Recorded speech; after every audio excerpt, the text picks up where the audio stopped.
બનાસકાંઠા ઓગળ તાલુકાના ઊણ પ્રાથમિક શાળા ખાતે શ્રી કાંકરેજ જાગીરદાર રાજપૂત કેળવણી મહામંડળ બનાસકાંઠાના ઉપક્રમે વર્ષ 2026નો 12મો તેજસ્વી તારલાઓનો સન્માન સમારોહ યોજાયો તેમજ પરમ પૂજ્ય રાજરાજેશ્વર યોગીરાજ રૂખડનાથજી બાપુ એટલે કે શ્રી લક્કડનાથજી જીવંત સમાધિ ધીણોજના દરબારગઢ ઊણ કચેરીએ રાજપૂત સમાજની દીકરીબાઓ દ્વારા સામૈયા કરવામાં આવ્યા હતા અને ગામના યુવાનો વડીલો દ્વારા બાપુનું કુમકુમ તિલક કરી ફૂલહાર પહેરાવીને સ્વાગત કર્યું હતું જેમાં સૌથી અગત્યની બાબત વિશે વાત કરીએ તો કાંકરેજ તાલુકાના પૂર્વ ધારાસભ્ય અને ગુજરાત સરકારના પૂર્વ શિક્ષણ મંત્રી અને વર્તમાન બનાસકાંઠા જિલ્લા ભાજપ પ્રમુખ કીર્તિસિંહ વાઘેલાની અધ્યક્ષસ્થાને યોજાયો જેમાં સૌપ્રથમ દીપ પ્રાગટ્ય કરી કાર્યક્રમને ખુલ્લો મૂકવામાં આવ્યો હતો અને પૂર્વ સરપંચ આકોલી ગાંડાજી વાઘેલા અને શ્રી કાંકરેજ વિભાગ રાજપૂત કર્મચારી મહામંડળના પ્રમુખ ઉદયસિંહ વાઘેલાએ ઉપસ્થિત મહેમાનોનું શાબ્દિક સ્વાગત કર્યું હતું આ પ્રસંગે કાંકરેજ તાલુકા જાગીરદાર રાજપૂત સમાજના પ્રમુખ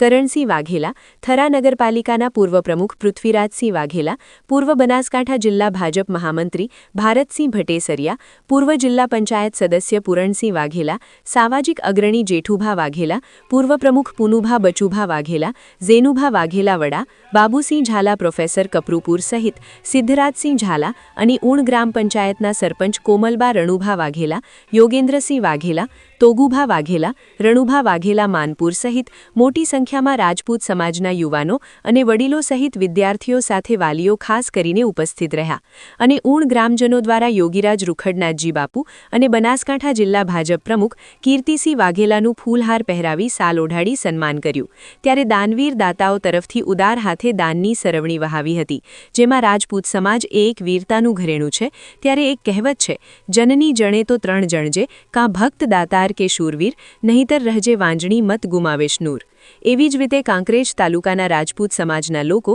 દાન પુણ્ય અને બહેન દીકરીની વહારે હંમેશા આગળ રહે છે ત્યારે દરેક વ્યક્તિને પોતાની જાતને એક રાજપૂત કુળમાં જન્મ લેવો એનું ગર્વ છે ત્યારે ઊણ ગામે વિકાસના કામો માટે રાજકીય આગેવાનો દ્વારા કરવામાં આવેલ મદદ માટે આભાર માન્યો હતો અને ત્યારબાદ તેજસ્વી તારલાઓને શિલ્ડ પ્રમાણપત્ર સ્કૂલ બેગ ફાઇલ આપી સન્માનિત કરવામાં આવ્યા હતા જેમાં સૌથી અગત્યની બાબત વિશે વાત કરીએ તો ઊણ પ્રાથમિક શાળાના વિકાસ માટે યોગેન્દ્રસિંહ ગોવુભા વાઘેલાએ 51,000 એટલે કે 51,000 રૂપિયાનું દાન આપ્યું હતું ત્યારે તોગુભા વાઘેલાએ ₹11,000નું દાન કર્યું હતું ત્યારે આ તમામ આયોજન માટે દાનવીર દાતાઓનું પણ સન્માન કરવામાં આવ્યું હતું અને સમગ્ર કાર્યક્રમનું સંચાલન ગાંડાજી વાઘેલાએ કર્યું હતું